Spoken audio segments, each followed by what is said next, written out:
Hey there guys, and welcome to another Crytam photography video, and today we're going to be looking at doing double exposures with just using your mobile phone. So stay tuned, we've got a lot to get through.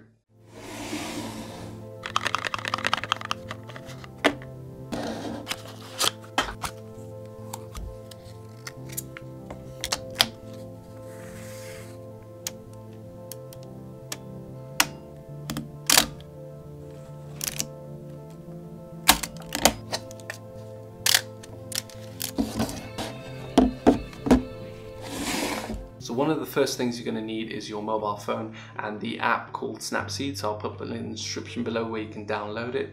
You're also going to need either a tripod or a friend to help you out on this, and some way of a shutter release so you can actually activate the camera without touching it as well. So either your earphone jack, as I mentioned in my previous video, or you can use your voice. I have an app on here that when I say cheese every time it takes a photo, and that seems to work pretty well for me. It's less hassle with cables and things like that.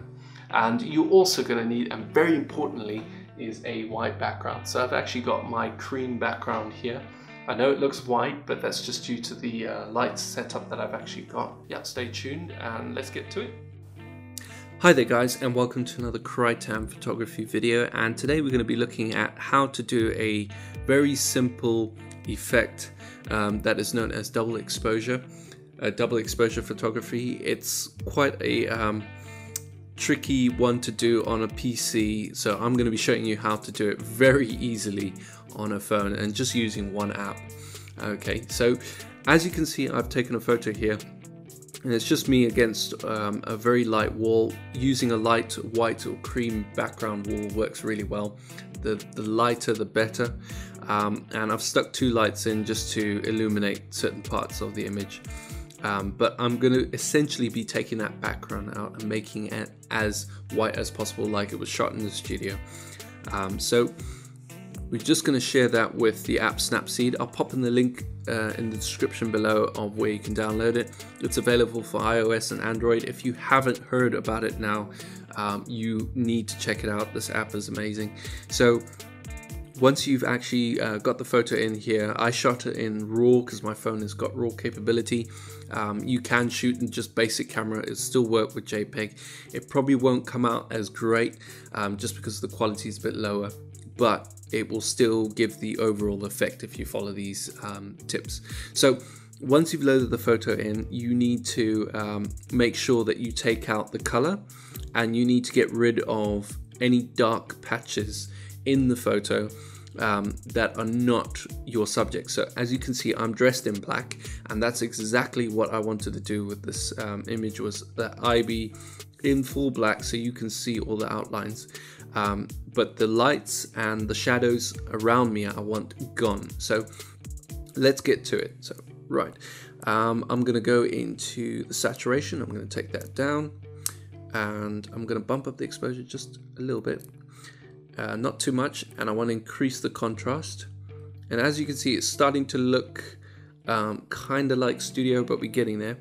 And I'm going to turn up the structure on there because I want the tones, the gray tones, as you can see on my arm and my face, the different variations of gray to white and black working quite well to give that HDR effect that you get with other photos. But it's like an HDR black and white, which I find is really appealing in terms of what we're trying to do today. So after you've done that, move on to the next thing. So you're going to hit that tick at the bottom, and then you're going to go to edit, and you're going to look for details. So there is a button at the top here in the tools menu called details. So tap on that, and this should give you an option to change between structure and sharpening. So structure basically will give you a bit of overall effect around everything, and sharpening will sort of just bump up the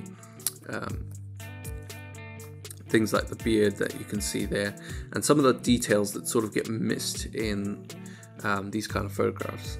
So once I'm happy with the sharpening, I'm going to next crop the image. So we need to get rid of those lights. So if you tap on the little pen there, it should come up with the menu again. Now just under tune image, there's a crop tool, so tap on the crop tool, and that will take you into either the freestyle crop, or you can actually pick one of the crops depending on the image. But seeing as I've got those lights, I'm going to do my own freehand crop. So you can actually adjust, and I just want a bit of headroom in there so it gives my photo space, but it's also not crowding. You know, you don't want to cut off your head, and you don't want less height on there. You want an even sort of background as well. So once you've done that, crop the photo, and you can actually rotate to adjust the settings on there. So you can, it will automatically rotate it to align it to the straight line in the image, but sometimes it works, sometimes it doesn't. Today it seems to be doing exactly what I wanted to do, which is very strange. And yeah, once you've got the image, the final thing you're going to do now is we need to get rid of those shadows behind my face and in the corner. So I'm going to tap on the tool, go back. So go into the tool settings, and there is an option for brush. Tap on brush, and you might have seen in my previous videos I've used the brush tool so many times for this specific effect. So you want to go to where it says exposure and tap on the exposure tool and up the exposure. It's already at the highest because I used it previously, so it's 1.0. It usually saves your settings, which is really brilliant, so you don't have to keep tapping up and down.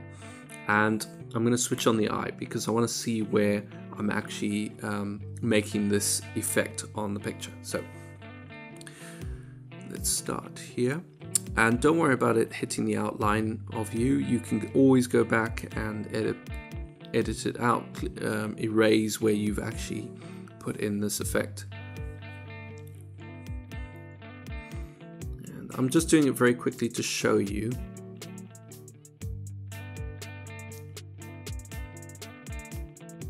How it actually works, and there we go. So now, in some cases, because in this particular image I had made the mistake of having this very dark shadow in front of me, it would probably take me a couple of goes of saving and going back in and adding more exposure to that area in the left hand corner, sorry, where I had a bit of a dark patch. So you can go over that as many times as you need.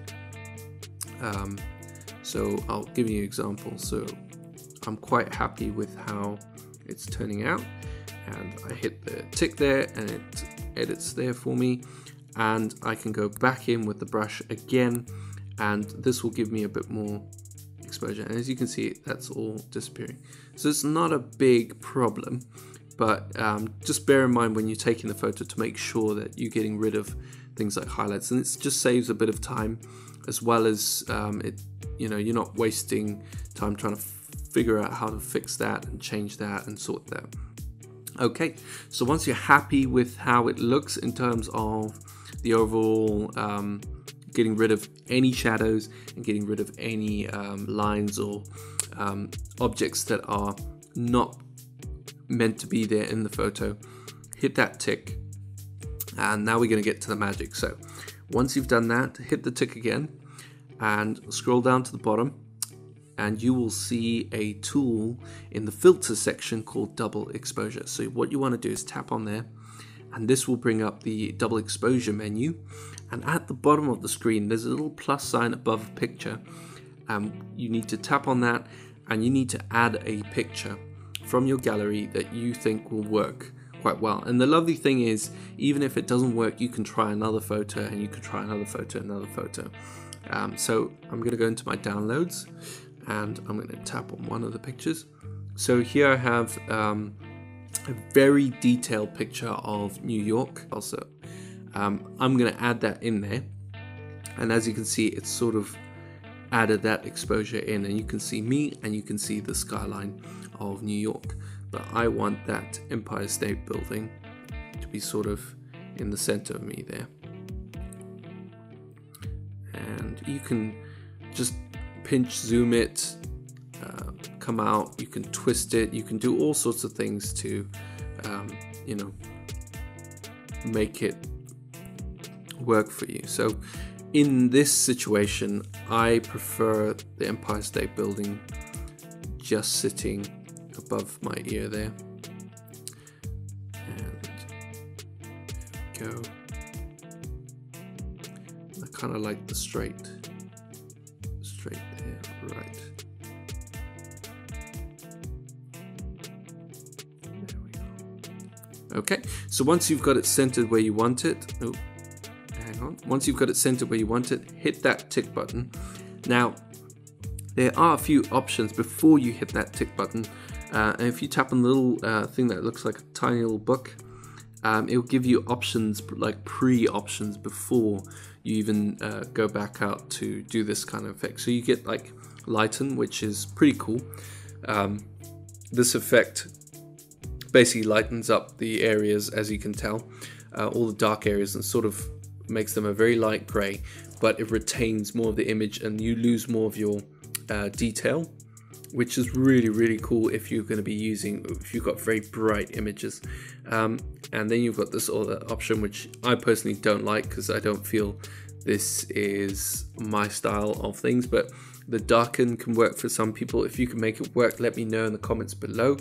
And you can also add, there's an add thing, and I'm not sure what this is meant to do.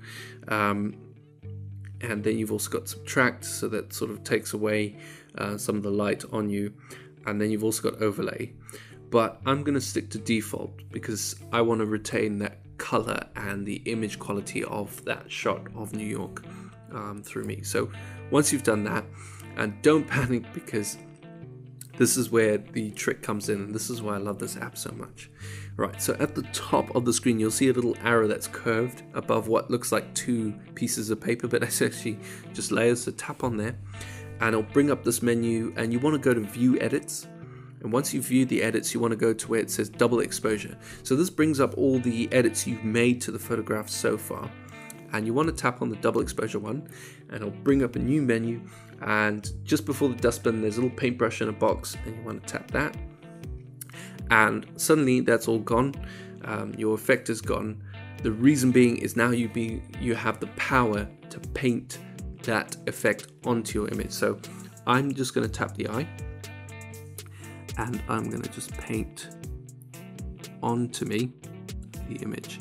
And I don't know if you can see it faintly through the red there. It's coming through on that side.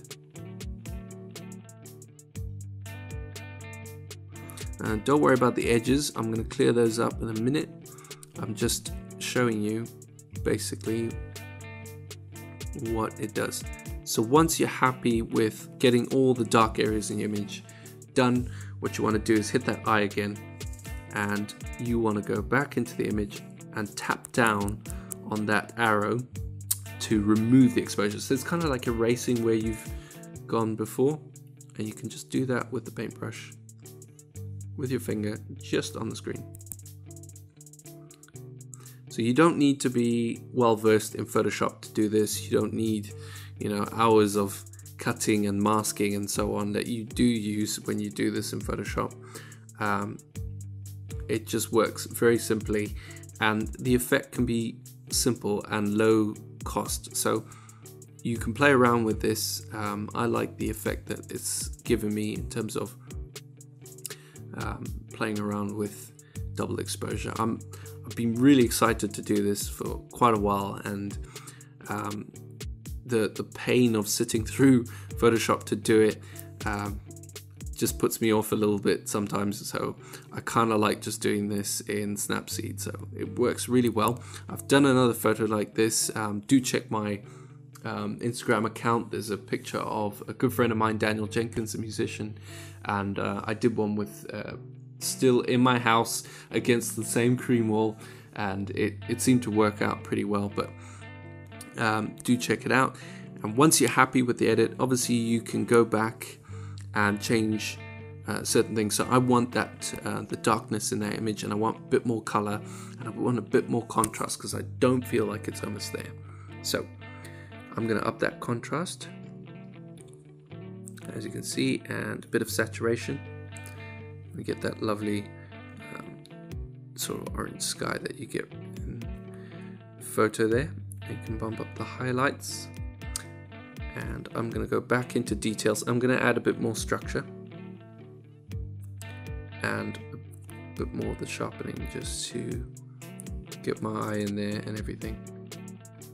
So this is basically a quick tutorial on how to do double exposures with just your phone and this app, this amazing app. So yeah, do check it out.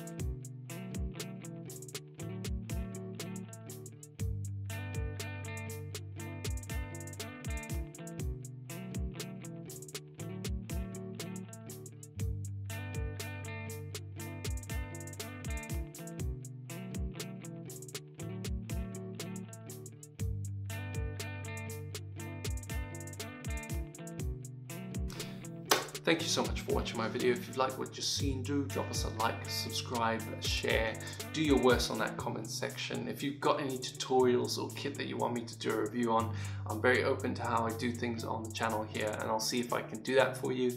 And yes, also the music in this video is made by myself, so do show some love on SoundCloud. And yeah, look forward to the next one and keep shooting. Cheers.